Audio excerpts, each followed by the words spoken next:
Start with some outlandish statements about the first practice. National championship, no doubt. We were running around in our underwear, so I can tell you that that's the facts. No, I mean, look, this is a continuation of, what we've been doing since January. But, we went out on the practice field today. I love the energy, the enthusiasm. There's an incredible want to. Look, I mean, I'll tell you, they want to change the narrative. They want to be a championship team, and they know it takes hard work. It takes a commitment. And this was one practice towards that. So I would say, from my perspective, it's what we've seen from the guys in terms of great energy, a real incredible, I would say, attention to all the little things that we've asked in meetings, on time, and that's a big thing for us right now. So, we got to learn how to practice. It's different for them. They're learning me and how I want to practice.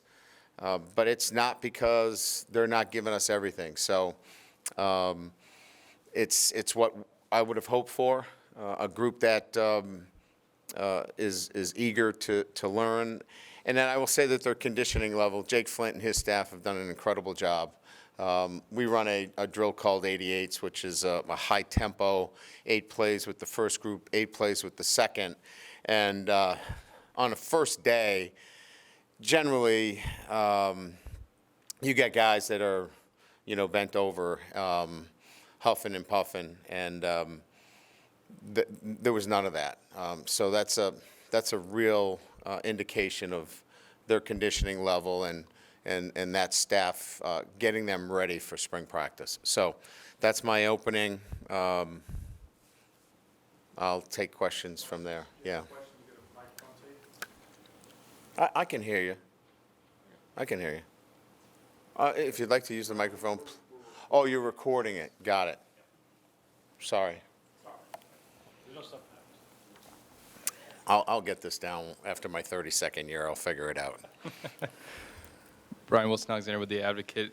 The part that we were able to see, you're kind of seemed like walking around, taking notes. Is that just sort of the process that you like to, or sort of like what you like to do during practice, sort of see everything and write down what you're seeing? Is that sort of how you go about doing it? Yeah, I think today in particular, there are things that I like to be done from a management standpoint too. So, getting all the things managed on the field the right way with our student managers, equipment, medical staff, those things are important to me as well, and the way things are laid out from period to period. And then within the drills themselves and making sure that they're the right coaching points. So, but generally I'm moving around the practice. I tend to probably go 70-30 offense to defense. That's just the way I've always kind of coached, is a little bit more on the offensive side, but generally taking notes and much more about a bigger picture. Today, I'll always spend a little bit of time. I don't know if you saw in the middle there, we have a tent where we have live GPS numbers. I like to check the player loads during the practice and get a better sense of, what their load is, how fast they're running, and keep a tempo of that as well. Hey, Coach. Shea Dixon with 24/7. You've talked about addressing some needs through the portal and some positions that you still would like to address, but as you kind of went through that evaluation process, were there some positions, or are there now, that you did feel good about? You liked kind of the guys or the depth you had? Oh, yeah.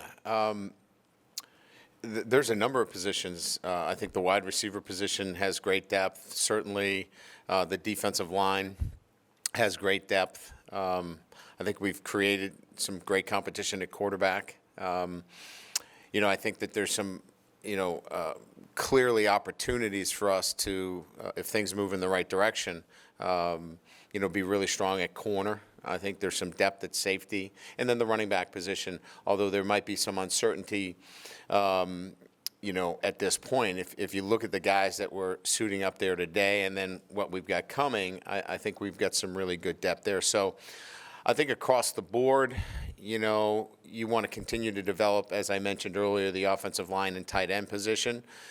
I think we're still looking at, how we're going to play that outside backer position, that nickel Sam. That right now, I don't know that needs to be addressed through the portal. That's really internal.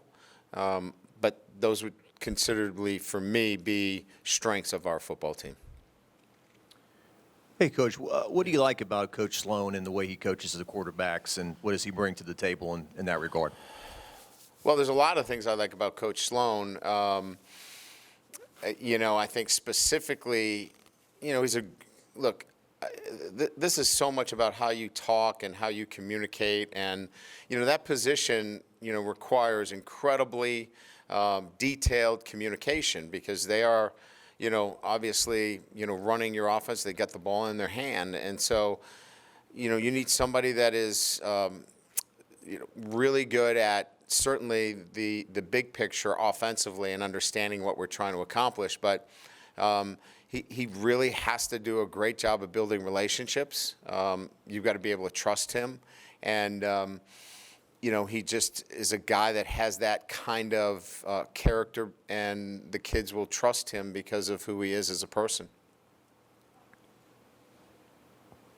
Hey, Coach Cookie Riley from the Daily Advertiser. I was curious as to which of the incoming freshmen have sort of stood out to you, not just today, but I was trying to ask you this question earlier, but I was just sort of curious about that.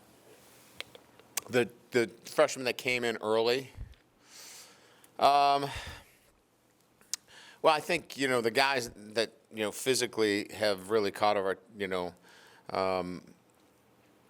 Will Campbell, the offensive lineman, is just a beast. I mean, physically, he has the makeup physically to compete, in his first year. Will he? I couldn't tell you right now. It's too early to tell. But, the way he's kind of shown himself in the weight room, he has the physical traits to compete early on. I'm not here to, pound the table for him that he's ready to start. But physically, he doesn't look like a normal freshman offensive lineman coming in. So that's one guy that kind of stands out to me. Walker obviously is a talented freshman quarterback. But again, we're talking about championship level football, and you need a little bit of experience, for that. So when I talk about some of these guys, they're very, very talented. But you're comparing them to Alabama, A&M, great football teams with experienced players. So that's the difference. Coach Mike Scarborough with TigerBait.com. Talk about the sense of urgency and the pace that was out there today. It was really at a higher level than we've seen in the past. But how much is that scripted beforehand? And do you have an idea before you even get out there how much you're wanting to get in each period? And also Walker Howard throwing with the thumb. Did y'all expect him back and be able to throw this early? Yeah, so tempo, as I don't know if you guys know, but we were out there for 90 minutes, and I like to get a lot of work done in a short period of time. I don't think you need to be out there for 2-3 hours. I think you can get your work done, and I want to do it with high energy. I love intensity through repetition. I think it's the best way to learn, and creating that environment has been really good. Look, everybody's got really good players. I think it's about preparation, and this has been, for me, a way to prepare our football team for Saturday. So, yeah, a lot of that is already scripted. A lot of that is already built into the way we practice. I do all the practice schedules to, create that for the coaches, and then they just coach their positions accordingly. As it relates to Walker, it's interesting. He had the surgery, and he's incredible in terms of how he just, even during spring break, he stayed here. He didn't go on spring break. He stayed here, did rehab. And, we're the smartest guys in the world as coaches. We got him ready. His arm's great. But, he's got this surgery on, kind of the fatty part of his thumb, and our cadence is a clap. Well, he's clapping, and he's wincing every time. We weren't smart enough to think that maybe he should use a verbal cadence. So we made that change today. He was verbal after he said, "Coach, that really hurts."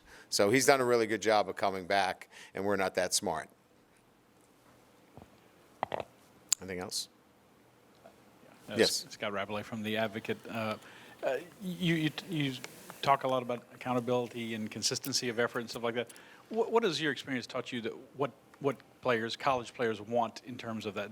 How much do they want that? Do they seek that out? That they want someone to say, hey, let's do this a certain way? Every championship team that I've been on, everyone that I've coached, they've all had the same tenets. I mean, so, I bring you in here and you can look around the room. I mean, we're talking about the same things every day. I mean, our mission, our standards, it doesn't change. They hear it every single day, and these tenets are what every championship football team I've ever had has had these tenets. And so, we didn't just read a good book over the summer and say, hey, let's lay these tenets down. They've been part of every championship that I've been, and so that's why they're so important to what we talk about, and then the standard in what we demand on a day-to-day basis. Brian, you said that you had to push back spring practice because they just were not ready for it yet, but it's a quick 90-minute sample. How much do you think the extended time really showed in their performance today? It was helpful, yeah, giving us a little bit more time with them. And I will tell you where it helped us a little bit, too, is getting more guys back on the field.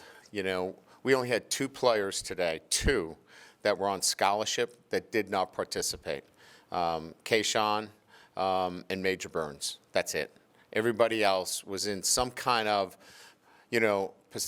participation, whether it could be limited in some fashion, but just to have 2 guys based upon where we were, back in, January when I sat in Bo's office and looked at the board going, I don't know how we're going to do this. To get to 2 and Major's moving around and Kayshawn obviously is going to get healthy. So I think it was the prudent move to push it back. Watching Madhouse in the defense today, it seemed like a lot of energy. What does he bring to that side of the ball, and what did you see from the group? I'm sorry, who? Madhouse. Oh, yeah. I think he just he doesn't overcomplicate it, right? I mean, look, you've got to be great in third down. You've got to be a great situational defense. You've got to mix things up. I don't want to dumb this down in any shape or form because I think we all I don't want to – everybody knows football in here, right? But you still have to get energy. You have to get guys – run into the football, and there has to be a simplicity to that. And so the way he teaches, the way he communicates, he can get to that line quickly with the kids. And on day one, you could see that. If you were out there for any of the practice, you could see there's a great energy. And look, his record speaks for itself. He's been able to do it, wherever he's been a defensive coordinator. And I saw it today. Great energy on the defensive side of the ball. Thanks. Appreciate it.